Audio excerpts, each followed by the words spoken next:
ಚಿನ್ನ ಮತ್ತು ಬೆಳ್ಳಿ ವಿಚಾರಕ್ಕೆ ಸಂಬಂಧಪಟ್ಟಂಥ ಡಿಬೇಟ್ ಇವತ್ತಿರುತ್ತೆ. ಏನಕ್ಕೆ ಚಿನ್ನ ಚೂಸ್ ಮಾಡ್ಕೊಂಡಿದ್ದೀವಿ ಅಂತ ಹೇಳಿದ್ರೆ, ನೋಡಿ, ಇವತ್ತಿಗೆ ಅಂತಾರಾಷ್ಟ್ರೀಯ ಮಾರುಕಟ್ಟೆಯಲ್ಲಿ ಅನಿಶ್ಚಿತತೆ. ಇವತ್ತಿದ್ದ ಸ್ಥಿತಿ ನಾಳೆಗಿಲ್ಲ, ಈಗಿದ್ದ ಸ್ಥಿತಿ ಇನ್ನು 1 ಗಂಟೆ ಆದಮೇಲೆ ಇರಲ್ಲ. ಬೆಳ್ಳಿ ಏನ್ರಿ ಈ ಥರ ಆಗ್ತಾ ಇದೆ? ತೀರಾ ಒಂದು 7-8 ವರ್ಷಗಳ ಹಿಂದೆ 20-25 ಸಾವಿರ 30 ಸಾವಿರ ಕೆ ಜಿ ಸಿಗ್ತಾ ಇತ್ತಲ್ರಿ ಬೆಳ್ಳಿ ಅಂತ ಮಾತನಾಡೋರಿದ್ದಾರೆ. ಇವತ್ತಿಗೆ 3 ಲಕ್ಷ ದಾಟಿ ಹೊರಟು ಹೋಗಿದೆ ಬೆಳ್ಳಿ. 3 ಲಕ್ಷ. ನಿಮ್ಗೆ 1 ಕೆ ಜಿ ಬೆಳ್ಳಿ ಬೇಕು, ಬೆಳ್ಳಿ ತಟ್ಟೆ ತೊಗೊಳ್ರಿ, ಬೆಳ್ಳಿ ದೀಪ ಬೇಕು ಮನೆಗೆ, ಬೆಳ್ಳಿದೆಲ್ಲ ಇರಬೇಕು ದೇವ್ರ ಮನೆಯಲ್ಲಿ, ಇನ್ಯಾವುದೋ ಮದುವೆ ಮುಂಜಿ ಕಾರ್ಯಗಳಿಗೆ ಅಂತ ಬಂದಾಗ ಬೆಳ್ಳಿ ಬೇಕು ಅಂದರೆ ಇವತ್ತಿಗೆ ಅದಕ್ಕೆ ಯೋಚನೆ ಮಾಡುವಂಥ ಪರಿಸ್ಥಿತಿ ಇದ್ದುಬಿಟ್ಟಿದೆ.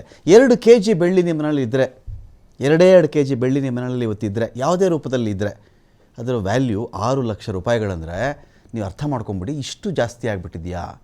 ಚಿನ್ನ ಕೂಡ ಹಾಗೇನೆ. 1980 ರೀ 1000 ರೂಪಾಯಿ ಇತ್ತು. 1980 1000 ರೂಪಾಯಿ. 2007 10,000 ಆಗಿಬಿಡ್ತು. 2011 25,000, 2022 50,000, 2025 1 ಲಕ್ಷ, 2026 1,50,50,000. 10 ಗ್ರಾಮ್ ಚಿನ್ನದ ಬೆಲೆ ನಾನು ನಿಮ್ಗೆ ಹೇಳ್ತಾ ಇರೋದು. 10 ಗ್ರಾಮ್ಗೆ 1980ಯಲ್ಲಿ 1,000 ರೂಪಾಯಿ ಇತ್ತು. 1,000 ರೂಪಾಯಿ ಕೊಟ್ಟರೆ 10 ಗ್ರಾಮ್ ಚಿನ್ನ ಕೊಡ್ತಾಯಿದ್ರು. ಬಿಡಿ, ಅವತ್ತಿಗೆ ಸಂಬಳನೂ ಹಾಗೆ ಇತ್ತು. ಯಾರ್ದಾರ ಸಂಬಳ ನಿಮ್ದು ಎಷ್ಟಪ್ಪ ಅಂತ ಕೇಳಿದ್ರೆ 150 ರೂಪಾಯಿ, 165 ರೂಪಾಯಿ ನಮಗೆ 1 ತಿಂಗಳ ಸಂಬಳ ಅಂತ ಹೇಳ್ತಾಯಿದ್ರು. ಅದೊಂದು ಬೇರೆ ವಿಚಾರ. ಬಟ್ ಇವತ್ತಿಗೆ 1.5 ಲಕ್ಷ ಅಂದರೆ 1 ಗ್ರಾಮ್ ಚಿನ್ನ, ಅಪರಂಜಿ ಚಿನ್ನ ನೀವು ಕೊಂಡುಕೊಳ್ಬೇಕು ಅಂತ ಹೇಳಿದ್ರೆ ನಿಮ್ಮ ಬಳಿಯಲ್ಲಿ 15,000 ರೂಪಾಯಿ ಇರಬೇಕು ಅಂತ. ಯಾಕೆ ಈ ಥರ ಆಗ್ತಾ ಇದೆ ನೋಡಿ, ಕೆಲ ವರ್ಷಗಳ ಹಿಂದೆ ಈ ಮಾರ್ಕೆಟ್ ಅಂದಾಜಿಗೆ ಸಿಗ್ತಾ ಇತ್ತು. ಒಂದು ಅಂದಾಜು, ಅದು ಸ್ಟಾಕ್ ಮಾರ್ಕೆಟ್ ಬಂದರು, ಶೇರ್ ಮಾರ್ಕೆಟ್ ಅಂತ ಬಂದರು, ಚಿನ್ನದ ವಿಚಾರ ಬಂದರು, ಬೆಳ್ಳಿ ವಿಚಾರ ಬಂದರು, ಒಂದು ಗೇಜ್ಗೆ ಸಿಗ್ತಾ ಇತ್ತು. ಆರ್ಥಿಕ ತಜ್ಞರು, ವಿಶ್ಲೇಷಕರು ಇವೆಲ್ಲ ಕೂತ್ಕೊಂಡಾಗ, ಅಥವಾ ಸ್ಟಾಕ್ ಮಾರ್ಕೆಟ್ ಎಕ್ಸ್ಪರ್ಟ್ ನೋಡಿರಿ ಇಂಥದ್ರ ಮೇಲೆ ಹೂಡಿಕೆ ಮಾಡಿರಿ, ನೋಡಿ ನಿಮಗಿಂಥ ಜರ್ಮನಿಲಿ ಇಂಥ ಡೆವಲಪ್ಮೆಂಟ್ ಆಗಿದೆ, ಅಮೆರಿಕಲ್ಲಿ ಇಂಥ ಡೆವಲಪ್ಮೆಂಟ್ ಆಯಿತು, ಚೀನಾದಲ್ಲಿ ಇಂಥ ಡೆವಲಪ್ಮೆಂಟ್ ಆಗಿದೆ, ಜಪಾನಲ್ಲಿ ಈ ಥರ ಬೆಳವಣಿಗೆ ನಡೀತು, ಆ ಕಾರಣಕ್ಕೆ ಇಂತಿಂಥ ಸ್ಟಾಕ್, ಬ್ರೆಜಿಲಲ್ಲಿ ಕಾಫಿ ಈ ಥರ ಆಗಿದೆ, ಸೊ ಕಾಫಿ ರಿಲೇಟೆಡ್ ಈ ಥರ ಇಲ್ಲಿ ಬೆಳವಣಿಗೆ ನಡೀತಾ ಇದೆ, ಏನೋ ಹೇಳಿದಾಗ ಆಗ್ತಾ ಇತ್ತು. ಈಗ ಆ ಥರ ಇಲ್ಲ. ಯಾವುದು ಏನಕ್ಕಾಯಿತು ಅಂಥೇಳಿ ಯಾವುದೇ ಒಬ್ಬ ವ್ಯಕ್ತಿ ಇದಮಿತ್ತಮ್ ಅಂತ ಹೇಳೋ ಸ್ಥಿತಿಲಿಲ್ಲ. ಇದು ಟ್ರಂಪ್ ಆಡ್ತಿರೋ ಆಟನ. ಟ್ರಂಪ್ ಏನೇ ಆಟ ಆಡಿದ್ರು ಇದಕ್ಕೆ ಪ್ರತಿಯಾಗಿ ಚೈನಾ ಕಡೆಯಿಂದ ನಾನು ಒಂದು ಆಟ ಆಡ್ತೀನಿ, ರೇರ್ ಅರ್ತ್ ಮಿನರಲ್ಸ್, ಭೂಮಿಯೊಳಗಿನ ಅಪರೂಪದ ಖನಿಜ ಸಂಪತ್ತು ನನ್ನ ಬಳಿ ಇಟ್ಕೊಂಡ್ಬಿಡ್ತೀನಿ. ಮುಂದಿನ ದಿನಗಳಲ್ಲಿ ಬೆಳ್ಳಿ ತುಂಬ ಜನಗಳಿಗೆ ಬೇಕಾಗುತ್ತೆ, ಬೇರೆ ಬೇರೆ ಎಲೆಕ್ಟ್ರಾನಿಕ್ ಉತ್ಪನ್ನಗಳಿಗೆ ಸಂಬಂಧಪಟ್ಟಂತೆ. ಸೊ ನನ್ನ ದೇಶದಲ್ಲಿ ಉತ್ಪಾದನೆ ಆಗುತ್ತಿರುವಂಥ ಬೆಳ್ಳಿಯನ್ನು ನಾನು ಆಚೆಗೆ ಕೊಡಲ್ಲ. ಅಭಾವ ಸೃಷ್ಟಿಯಾಯಿತು. ಎಕನಾಮಿಕ್ಸ್ ಅದೇ. ಅಭಾವ ಸೃಷ್ಟಿಯಾಯಿತು, ಅಪರೂಪ ಆಯಿತು, ಪೂರೈಕೆ ಕಡಿಮೆ ಆಯಿತು. ಪೂರೈಕೆ ಕಡಿಮೆ ಆದ ತಕ್ಷಣ ಆಬ್ವಿಯಸ್ಲಿ ಡಿಮ್ಯಾಂಡ್ ಜಾಸ್ತಿ ಆಯಿತು. ಬೇಡಿಕೆ ಜಾಸ್ತಿ ಆದಾಗ ಇರತಕ್ಕಂಥ ಕಡಿಮೆ ವಸ್ತುಗಳಿಗೆ ಏನಾಗುತ್ತೆ, ಹೇಗಿದ್ದರೂ ಕೊಂಡ್ಕೊಳ್ತಾರೆ, ಡಿಮ್ಯಾಂಡ್ ಜಾಸ್ತಿ ಇದೆ, ಮಾಡೋಣ ರೇಟ್ ಜಾಸ್ತಿ, ಸಹಜವಾಗಿ ಅದು ಒಂದು ಬೆಳವಣಿಗೆ ಆಗಿಬಿಡುತ್ತೆ. ಇದು ಈಗ ಜನ ಏನು ಹೇಳ್ತಾರೆ, ರೀ ನನಗೆ ಹೋದ ತಿಂಗಳು ಯಾರೋ ಹೇಳಿದ್ರು ರೀ, ಹೋದ ತಿಂಗಳು ಹೇಳಿದರು ನನಗೆ, ಬರೀ 2 ಲಕ್ಷ ಆಯ್ತು ರೀ, ಅವತ್ತು 2 ಲಕ್ಷಕ್ಕೆ ತೊಗೊಂಡ್ಬಿಟ್ಟಿದ್ದರೆ ಇವತ್ತು 3 ಲಕ್ಷಕ್ಕೆ ಬೆಳ್ಳಿನ ಮಾರ್ಬಿಡ್ಬೋದಾಗಿತ್ತಲ್ರಿ, 1 ಲಕ್ಷ ಲಾಭ ಬರ್ತಾಯಿತ್ತಲ್ರಿ, 50% ಯಾರು ಕೊಡ್ತಾರೆ ರೀ, ಹೋದ ವರ್ಷ ಬಿಟ್ಟರೆ 2 ವರ್ಷಗಳ ಹಿಂದೆ ಇಷ್ಟು ಇರಲಿಲ್ಲ ರೀ, ಎಲ್ಲ 1 ಲಕ್ಷದ ಒಳಗಡೆ ಇತ್ತಲ್ಲ, ಕೊಂಡ್ಕೊಂಡ್ಬಿಟ್ಟಿದ್ದಾರೆ, 2-2.5 ಲಕ್ಷ ಲಾಭ ಅಲ್ರಿ, ಯಾವ ಬಿಸ್ನೆಸ್ಸಲ್ಲಿದೆ ಲಾಭ ಅಂತ ಮಾತಾಡ್ತಾ ಇದ್ದಾರೆ. ಬೆಳ್ಳಿ ಹಾಗಾದರೆ ಇಲ್ಲಿಗೆ ಬಂದು ನಿಂತ್ಕೊಂಡ್ಬಿಡುತ್ತಾ? ಚಿನ್ನ ಮತ್ತು ಬೆಳ್ಳಿ ಬೀಳೋದೇ ಇಲ್ವಾ ಇತಿಹಾಸದಲ್ಲಿ? ಇನ್ಯಾವುದು ಅಂದರೆ ಇನ್ ಫ್ಯೂಚರಲ್ಲಿ ಯಾವತ್ತೂ ಬೀಳೋದೇ ಇಲ್ವಾ? ಇತಿಹಾಸದಲ್ಲಿ ಯಾವತ್ತೂ ಬಿದ್ದೇ ಇಲ್ವಾ? ಏನಾಗ್ತಾ ಇದೆ ಜಗತ್ತು? ಎಕನಾಮಿಕ್ಸ್ ಏನು ಹೇಳ್ತಾ ಇದೆ? ಅಂತಾರಾಷ್ಟ್ರೀಯ ವಿದ್ಯಮಾನಗಳೇನು ಹೇಳ್ತಾ ಇವೆ? ಈ ಲೋಹದ, ಹಳದಿ ಲೋಹ, ಇನ್ನೊಂದು ಬಿಳಿ ಲೋಹ, ಈ 2 ಲೋಹಗಳು ಜಾಗತಿಕ ಆರ್ಥಿಕತೆಯಲ್ಲಿ ಯಾವ ಸ್ಥಾನವನ್ನು ಅಲಂಕರಿಸ್ತಾ ಇವೆ? ಚಿನ್ನದ ವ್ಯಾಪಾರಿಗಳೇನು ಹೇಳ್ತಾರೆ? ವಿದೇಶ ವಿದ್ಯಮಾನಗಳ ತಜ್ಞರು ಇದ್ರ ಬಗ್ಗೆ ಏನು ಮಾತಾಡ್ತಾ ಇದ್ದಾರೆ? ಆರ್ಥಿಕ ತಜ್ಞರು ಏನು ಮಾತಾಡ್ತಾ ಇದ್ದಾರೆ? ಎಲ್ಲ ವಿಚಾರಕ್ಕೆ ಸಂಬಂಧಪಟ್ಟಂತೆ ನಾನು ಡಿಬೇಟ್ ಸ್ಟಾರ್ಟ್ ಮಾಡ್ತಾ ಇದ್ದೀನಿ. ಪಾಲ್ಗೊಳ್ಳೋದಕ್ಕೆ ನಮ್ಮ ಮುಂದಿಗೆ ಅಜಿತ್ ಅವರಿದ್ದಾರೆ. ಬೆಂಗಳೂರು ಜ್ಯುವೆಲರ್ಸ್ ಅಸೋಸಿಯೇಷನ್ನ ಖಜಾಂಚಿಯಾಗಿ ಸಾಕಷ್ಟು ವರ್ಷಗಳ ಕಾಲ ಕೆಲಸ ಮಾಡಿದಂಥವರು, ಖುದ್ದು ಅಂಗಡಿ ಕೂಡ ಇಟ್ಕೊಂಡಿದ್ದಾರೆ ಅವರು. ಸ್ವಾಗತ ನಿಮಗೆ ಅಜಿತ್ ಅವರೇ ಈ ಒಂದು ಡಿಬೇಟ್ಗೆ.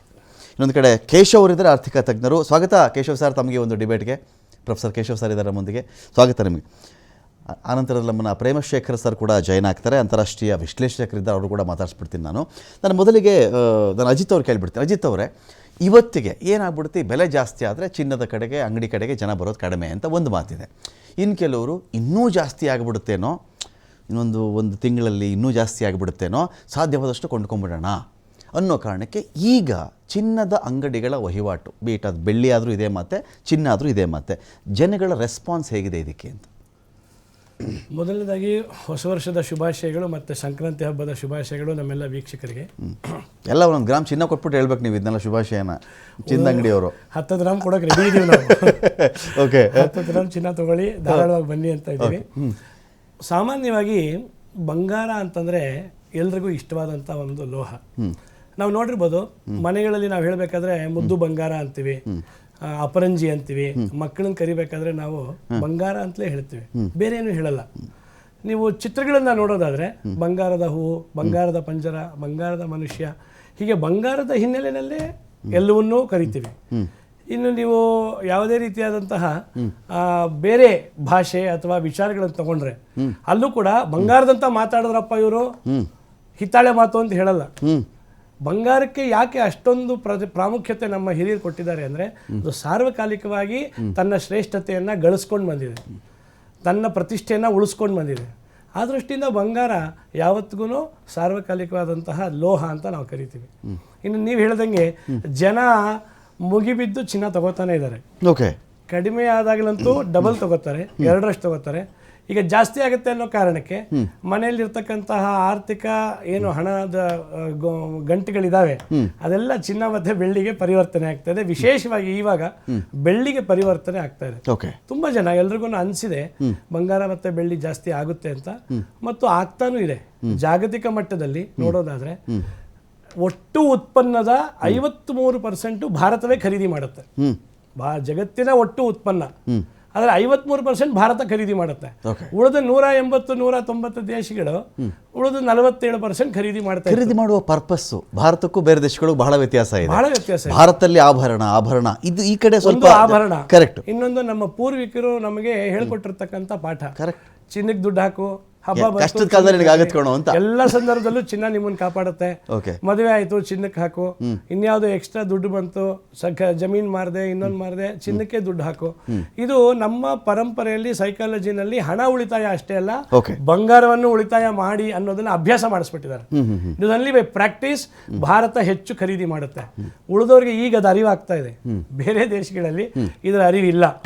ಈಗ ಅವ್ರಿಗೆ ಅನ್ನಿಸ್ತಾ ಇದೆ ಅದು ಎಕ್ಸ್ಪೆನ್ಸ್ ಅಂತ ಅನ್ಕೋತಾ ಇದ್ರು ಅವರೆಲ್ಲ. ಬೇರೆ ದೇಶಗಳಲ್ಲಿ ಅದನ್ನ ಒಂದು ಖರ್ಚಿನ ಬಾಬತ್ತಾಗಿದೆ. ಭಾರತ ಮಾತ್ರ ಅದನ್ನ ಒಂದು ಇನ್ವೆಸ್ಟ್ಮೆಂಟ್ ಅಂತ ಭಾವಿಸ್ತು. ಈಗ ಬೇರೆ ಎಲ್ಲ ದೇಶಗಳು ಆ ವಿಚಾರ ಅರ್ಥ ಆಗಿ ಅವರು ಜಾಗತಿಕ ಮಟ್ಟದ ಎಲ್ಲ ಸೆಂಟ್ರಲ್ ಬ್ಯಾಂಕ್ಸ್ ಅವರು ಚಿನ್ನನ ರಿಸರ್ವ್ ಮಾಡ್ತಾರೆ, ನಮ್ಮ RBI ತರ.